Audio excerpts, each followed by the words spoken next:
Ngayon ay ibabahagi ko sa inyo ang aking nagawang incentive chart at maaari din itong gamitin bilang behavioral chart kapag tayo ay magtuturo. Dahil ang aking paksa ay patungkol sa Kabanata 16 ng No Limit Tangere, ang naisipan kong gawing incentive chart ay pinamagatang Pusuan Mo! Kung saan nakikita nyo ang larawan ng makina. At dito sa gilid ay may mga larawan ng puso. Kung saan ang mga puso ito ang nagsisilbing pangkat ng mga mag-aaral. Unang pangkat ang kulay pula o red. Pangalawang pangkat kulay dilaw o yellow. Pangatlong pangkat kulay verde o green. Pangapat na pangkat kulay blue o asul. At ang panghuling pangkat ay kulay orange.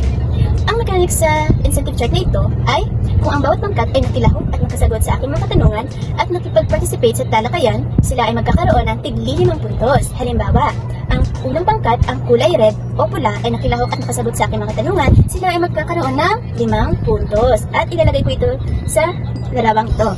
Ganon din sa pangalawang pangkat, sila ay nakilahok din sa talakayan, kaya sila ay magkakaroon din ng 5 puntos.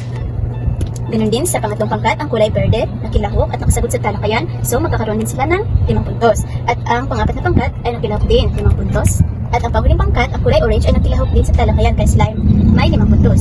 Ngunit kung ang bawat pangkat na ito ay maingay at hindi nakilahok sa talakayan, ay kakaltasan ko ang kanilang puntos. Halimbawa, ang unang pangkat ay maingay at hindi nakilahok sa talakayan. Ang unang pangkat na kulay red o pula ay tatanggalin ko ang kanilang puso.